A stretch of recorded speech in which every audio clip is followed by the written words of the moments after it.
बिस्मिल्लाहिर्रहमानिर्रहीम। अस्सलाम वालेकुम नाज़रीन, आप यूट्यूब चैनल देख रहे हैं। मैं इमरान ख़ान हूँ। एक इंकशाफ है, मैं आपके सामने रख देता हूँ और इसके सबूत भी आपके सामने रख देता हूँ। और रोज़ाना एक नया ड्रामा किया जाता है अरशद शरीफ शहीद की मैयत के साथ।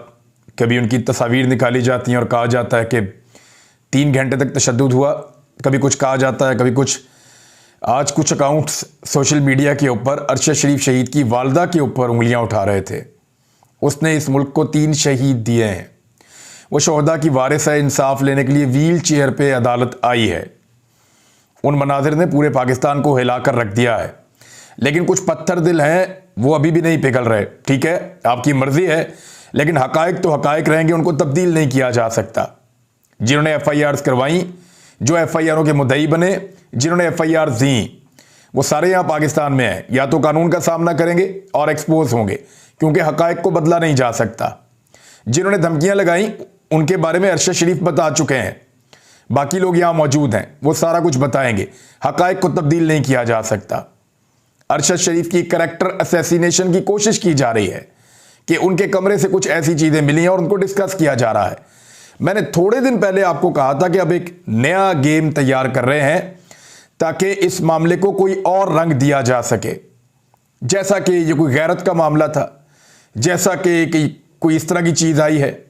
नहीं, ये भी आप नहीं कर पाएंगे।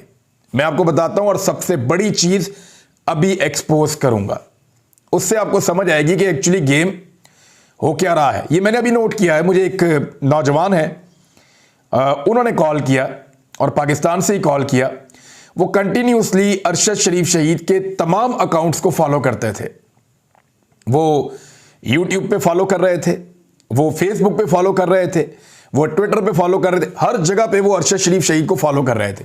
उन्होंने एक बहुत अजीबोगरीब चीज देखी अरशद शरीफ शहीद के फेसबुक अकाउंट में, और ये चीज अब मैं आपके साथ शेयर करने जा रहा हूं। जब मैंने देखा तो मैं भी हैरान रह गया कि ये क्या हो रहा है। मेरा जो, अगर आप फेसबुक का अकाउंट देखें तो उसमें मैं किसी को भी फॉलो नहीं कर रहा। कुछ 2-2.5 मिलियन लोग हमें फॉलो कर रहे हैं, लेकिन हम किसी को भी फॉलो नहीं कर रहे। मेरा जो ऑफिशियल फेसबुक का पेज है उसमें। इसी तरह अरशद भाई का जो ऑफिशियल फेसबुक का पेज था, वो सिर्फ 3 अकाउंट्स को फॉलो कर रहे थे अपनी जिंदगी में। और ये मुझे उस नौजवान ने बताया कि मैंने देखा था हमेशा वहां पे 3 लिखा हुआ आता था। 3 लोगों को वो फॉलो करते थे, ARY न्यूज, BBC उर्दू और रिपोर्टर्स डायरी। ये 3 अकाउंट्स हैं जिनको अरशद शरीफ शहीद अपनी लाइफ में फॉलो करते थे। उनकी शहादत के बाद उनकी जो सिम है, जो उनके मोबाइल में इस्तेमाल होती थी, वो चली गई है मुबैना तौर पे FIA के पास। क्योंकि मैंने उनके साथियों से मुख्तलिफ जगहों से कंफर्म किया तो सिम FIA के पास बताई जा रही है। जो लोग इन्वेस्टिगेट कर रहे थे उनके पास सिम मौजूद है। और जिसके पास सिम चली जाती है, आपको पता है कि डबल वेरिफिकेशन होती है इन अकाउंट्स की, यूट्यूब की, फेसबुक की, जीमेल वगैरह की। तो जिसके पास सिम जाती है वो बहुत कुछ कर सकता है। अगर वो उस अकाउंट के अंदर चला जाए तो फिर वो वेरीफाई करके, पासवर्ड चेंज करके चीज़ों को कंट्रोल कर सकता है। तो अरशद भाई के शहादत के बाद उनका जो फेसबुक का पेज है, उसने फॉलो करना शुरू किया कुछ और अकाउंट्स को। अब इन अकाउंट्स को फॉलो क्यों किया गया, जरा आप ये अकाउंट्स को देख लें। ये इसलिए फॉलो किया गया कि जब कैरेक्टर असैसिनेशन की जाए तो लोगों को यह बताया जाए कि अरशद शरीफ का अगर आप फेसबुक अकाउंट खोलेंगे तो देखें वो किन को फॉलो कर रहा है। उन्होंने 3 अकाउंट फॉलो किए हुए थे अरशद शरीफ शहीद ने, और ये जो बाकी सारे अकाउंट हैं जो फॉलो हो रहे हैं, ये ऐसा लगता है किसी बहुत ही अय्याश आदमी के अकाउंट्स हो सकते हैं, या कोई बहुत अय्याश आदमी है जो इस किस्म की फॉलोइंग रखता है। ये सारी बदनामे ज़माना किस्म की जो है वो तस्वीर हैं और अकाउंट्स हैं। मैं इनको क्या कहूँ, ये जो आप ये देख लें खुद ही अपने पेज के ऊपर। इसमें वो लोग हैं जिनके फिल्म इंडस्ट्री के लोग हैं, या कुछ ऐसे लोग हैं जो ऐसी इंडस्ट्री के अंदर हैं जो गंदी फिल्मों के हवाले से जिनकी शोहरत है, या जिनकी शोहरत जो है वो बुरी चीज़ों के हवाले से। और ये सारे अकाउंट ख़वातीन के हैं। और ये अगर आप पेज को देखें तो आपको अंदाज़ा हो जाता है। फॉलोइंग 26 फॉलोअर्स हैं इस वक्त अरशद शरीफ शहीद भाई के, और 26 में से 3 उन्होंने अपनी ज़िंदगी में फॉलो किए थे। जो नौजवान ने मेरे से बात की कहता मैं बड़ा आपको वसूख के साथ कह रहा हूं कि मैं यही देख रहा था। और ये जो बाकी 23 फॉलो हुए हैं इनमें से 22 ऐसे हैं जो औरतों के हैं, और ये औरतें, इनकी शोहरत जो है वो किसी और तरह की है, और इनमें कुछ एक्ट्रेसेस भी हैं, कुछ बेहतर शोहरत की भी हैं, लेकिन ये सारे अकाउंट वो हैं जो कि इस तरह का आदमी जिसको औरतों में इंटरेस्ट हो या ऐसी चीज़ों में इंटरेस्ट हो तो वही आदमी इस तरह के अकाउंट्स को फॉलो करेगा। तो ये अरशद शरीफ शहीद का फेसबुक कौन इस्तेमाल कर रहा है, कौन इस किस्म के अकाउंट्स को उनकी शहादत के बाद फॉलो कर रहा है, कौन उनकी शख्सियत को डैमेज करना चाहता है, कौन है जो अरशद शरीफ शहीद के करैक्टर असैसिनेशन करना चाहता है, जो उनकी शोहरत को उनकी शहादत के बाद नुकसान पहुंचाना चाहता है और इस सारे केस को कोई और रुख देना चाहता है।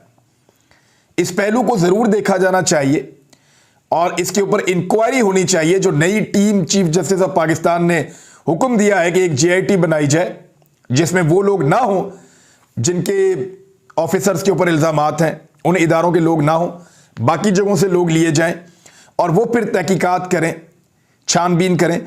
इसमें कुछ चीज़ें और हैं जो मैं आपके साथ शेयर कर देता हूं। थोड़ा सा पहले आपको याद होगा कि इसराइल के अंदर एक सहाफ़ी खातून थी, शीरी अबू आकले, उनका मर्डर हो गया था और मुबैना तौर पे उनको इसराइली फ़ौज ने कत्ल कर दिया था। ये अल जज़ीरा से इनका ताल्लुक़ था। इनका केस जो है वो ले जाया गया है इंटरनेशनल क्रिमिनल कोर्ट के अंदर, और वहाँ पे जब ये केस गया है तो अब इन्वेस्टिगेशन हो रही है। इससे पहले जो जमाल खशोगी का कत्ल केस था उसको भी आलमी सतह पर उठाया गया था। अब अरशद शरीफ शहीद के बहुत सारे साथी और हम लोग ये इसके ऊपर आजकल बातचीत हो रही है कि अरशद शरीफ शहीद का मामला भी इसी तरह बैनुल अक़वामी सतह पर ले जाया जाए और जो तहकीकात की जा रही हैं उनके अंदर इंटरनेशनल लेवल के लोगों को शामिल किया जाए ताकि साफ और शफाफ तहकीकात हो सकें। क्योंकि अरशद शरीफ शहीद ने अपनी शहादत से पहले ये मुल्क छोड़ दिया था, उनको रियासती इदारों के ऊपर एतबार नहीं था। अगर एतबार होता तो वो उनसे इंसाफ मांगते। उन्होंने सिर्फ चीफ जस्टिस ऑफ पाकिस्तान को और सदर पाकिस्तान को ख़त लिखा था, उसके अलावा वो किसी से इंसाफ नहीं मांग रहे थे। तो ऐसी सूरत हाल में उन्हीं लोगों के पास इन्वेस्टिगेशन जाने से सवालात पैदा होंगे। हालांकि बड़े ज़बरदस्त और ईमानदार ऑफिसर्स मौजूद हैं, तमाम इदारों के अंदर मौजूद हैं, लेकिन एक दबाव भी मौजूद रहेगा।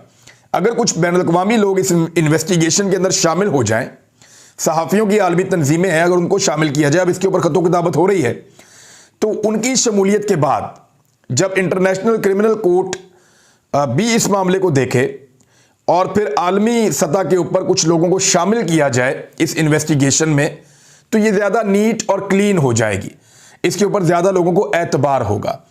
तो ये इसके ऊपर अब काम शुरू कर रहे हैं और मुशावरत हो रही है, इंशाल्लाह इसको ऐसे आगे बढ़ाएंगे। लेकिन आप ये देखें कि वो कौन है जो अरशद शरीफ शहीद का फेसबुक इस्तेमाल कर रहा है और उस फेसबुक के अंदर मुतनाज़े किस्म के अकाउंट्स को फॉलो कर रहा है उनकी शहादत के बाद से लेकर अब तक, और उससे उनकी शोहरत को नुकसान पहुंचाना चाहता है। उनकी करैक्टर असैसिनेशन का पूरा एक प्लॉट बनाया गया है। रात भी निजी टीवी चैनल के ऊपर वजीर दाखिला मौजूद थे और वो दबे लफ्ज़ों के अंदर ये कहना चाह रहे थे जो उन्होंने हामिद मीर वाले प्रोग्राम में भी किया था। सेम क्वेश्चन जो हामिद मीर ने पूछा था वही क्वेश्चन वहाँ पे भी प्लांट किया गया, वहाँ भी पूछा गया, और उस सवाल के जवाब में राणा सनाउल्लाह साहब जो हैं मिलता जुलता जवाब 1 डिग्री और आगे जाकर दे रहे थे कि जी देखें वो तो पहलू हैं, हम इन चीज़ों को देख रहे हैं। तो एक्चुअली अब वो ये करना चाहते हैं कि वहाँ पे कुछ ऐसा हो रहा था जिसके बाद ये कत्ल को करैक्टर असैसिनेशन की तरफ इसको मोड़ा जाएगा। तो ये एक इंतहाई बदकिस्मती है पाकिस्तान की। एक ऐसा इन्वेस्टिगेटिव जर्नलिस्ट, एक बड़ा सहाफ़ती नाम, उसकी शहादत के बाद बजाय उसकी बूढ़ी माँ को इंसाफ देने के उनको शर्मिंदा करने की कोशिश की जा रही है। दूसरी जानिब मैं आपको ये बता देता हूँ कि इमरान खान साहब के बारे में एक तो उनके वज़ीर ने जो है वो हलफ ले लिया, एक और वज़ीर ने, अहमद कास्तरू ने।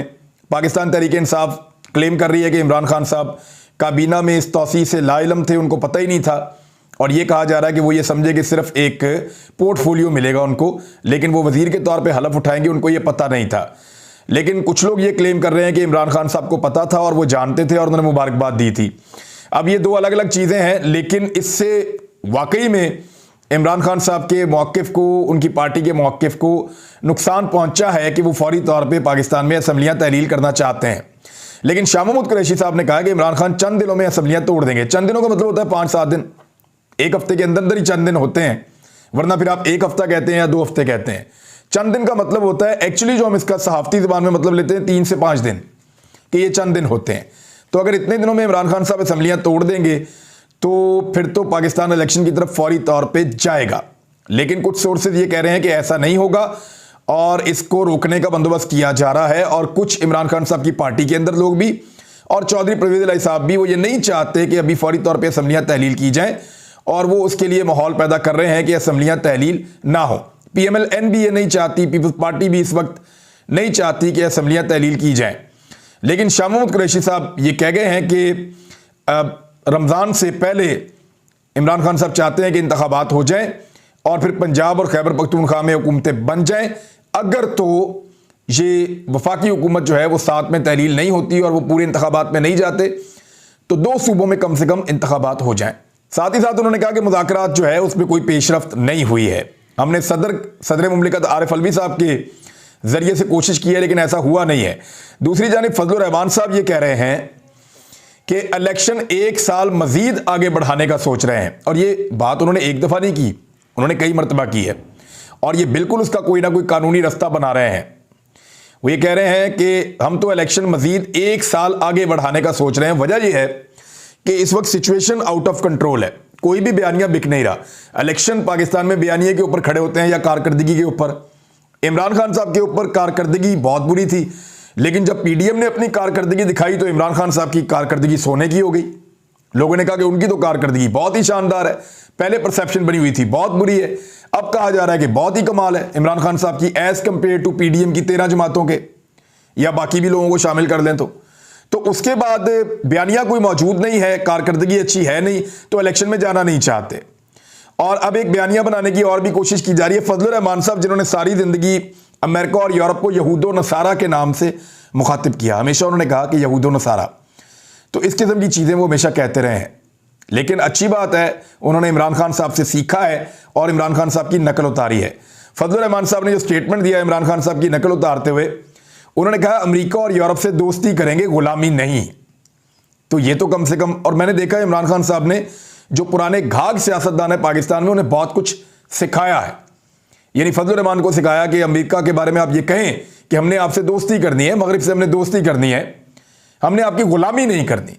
तो बिल्कुल उसी तरीके से जो है वो फजलुर रहमान साहब भी बात कर रहे हैं जैसे इमरान खान साहब कर रहे थे। तो ये एक अच्छी बात है, वो चीज़ों को सीख रहे हैं, लेकिन बयानिया फिर भी नहीं बन रहा, क्योंकि लोग इन जुमलों को और इन चीज़ों को इमरान खान के साथ मिला के जोड़ के देख रहे हैं। अब इलेक्शन के अंदर जाना इस वक्त बहुत मुश्किल है, लेकिन अगर इलेक्शन के अंदर जाते हैं तो फिर उनको शिकस्त का सामना करना पड़ेगा। सदर आरिफ अलवी साहब ने भी कुछ स्टेटमेंट्स दिए हैं। उन्होंने कहा है कि उम्मीद है नए आर्मी चीफ इदारों के दरमियान एतमाद का जो फुकदान है उसे कम करने की कोई सूरत करेंगे, उसे कम करेंगे। दूसरा, उन्होंने बड़ा सख्त रिएक्शन दिया सदर आरिफ अलवी ने। उन्होंने कहा पाकिस्तान में लोगों के खिलाफ गैर कानूनी FIRs का सिलसिला फौरी तौर पर बंद होना चाहिए। वाकया यहां हो जाएगा और FIR का सिलसिला सिंध और बलूचिस्तान में शुरू हो जाएगा। यानी एक एक आदमी के ऊपर 15-15 शहरों में अलग अलग पर्चे दर्ज हो रहे हैं। तो ये गैर कानूनी है, ये नहीं होना चाहिए। उसके ऊपर सदर पाकिस्तान ने आवाज़ उठाई है। और साथ ही साथ उन्होंने बहुत सारे जो इश्यूज़ हैं उनके ऊपर बात की। खासतौर पर उन्होंने आर्मी चीफ की तकरीर के हवाले से जो इमरान खान साहब ने कहा, उन्होंने कहा बिल्कुल आइन और कानून के मुताबिक हुई है। और साथ ही साथ उन्होंने कहा कि कौमी असम्बली के अंदर इमरान खान साहब का ना होना, इससे उनकी पॉपुलैरिटी में तो इजाफा हुआ है इमरान खान साहब की। और अगर उन्होंने ये राय दी है कि मुज़ाकरात किए जाएं, हुकूमत और अपोजिशन बैठकर मामलात को हल कर ले, और साथ ही साथ उन्होंने ये कहा है कि अगर इंतखाबात हों तो पूरे पाकिस्तान में होने चाहिए। यही वैसे सारे पाकिस्तानी चाहते हैं कि इंतखाबात पूरे पाकिस्तान में हो, जब भी हों। ये कौम डबल खर्चा इंतखाबात का नहीं उठा सकती। दूसरी जानिब पाकिस्तान तहरीक इंसाफ के लोगों को उकसाने का सिलसिला जारी है कि किसी तरह पाकिस्तान तहरीक इंसाफ के लोग एस्टेब्लिशमेंट के साथ दोबारा लड़ पड़ें। इसमें बड़ा अच्छा रोल जो प्ले कर रहे हैं वो अहमद मीर ने किया था थोड़े दिन पहले कि ये आर्मी चीफ वैसा नहीं होगा, लग पता जाएगा और इस तरह की चीज़ें। फिर उसके बाद अंसार अब्बासी ने कहा कि बड़ी सख्त धमकी पहुंचाई गई है इमरान खान साहब को सदर आरिफ अलवी के ज़रिए से। फिर नजम सेठी ने कहा कि आदम सवाती और शहबाज गिल पर जो तशद्दुद है वो एस्टेब्लिशमेंट ने करवाया, इस तरीके से उन्होंने बात की। और साथ धमकी पहुंचाई कि बाकियों के साथ भी यही होगा, चाहे पूरे इमरान खान खुद क्यों ना हो। तो इस किस्म के बयानात देकर कोशिश की जा रही है कि एस्टेब्लिशमेंट जो नई आई है उसकी और पाकिस्तान तहरीक इंसाफ का एक झगड़ा हो जाए। इसी सिलसिले में सिंध में और बलूचिस्तान में FIR भी हो रही हैं। इसी सिलसिले में जो आजम सवाती साहब को रगड़ा लग रहा है वो भी आपके सामने है। अब देखना यह है कि पाकिस्तान की जो नई एस्टेब्लिशमेंट है वो इन सारे मामलात को पीछे लेकर जाती है या ये मामलात मजीद आगे आते हैं। क्योंकि मैंने एक चीज़ नोट की है कि FIA थोड़ी सी उसकी सरगर्मी कम हुई है।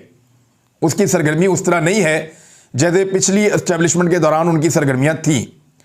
अच्छी खबर जो है शरीफ खानदान के लिए यह है कि हमजा शहबाज शुगर मिल अराजी केस के खिलाफ जो नैब की इंक्वायरी है वो भी बंद करने की मंजूरी दे दी गई है। जबकि 4 साल तक इश्तिहारी रहने वाले और मफरूर रहने वाले सलमान शहबाज वो भी पाकिस्तान वापस आ रहे हैं। तो नैब क्योंकि कंट्रोल हो गया है, सारे के सारे कवारीन ख़त्म हो गए हैं, तो सारे के सारे सुरखरू हो रहे हैं। And this is called NRO2। और आखिर में मियां नवाज शरीफ साहब सुरखरू होंगे अगर ये खेल ना रुका तो। अब तक के लिए इतना ही। अपना ख्याल रखिएगा, अपने इस चैनल का भी। अल्लाह हाफिज़।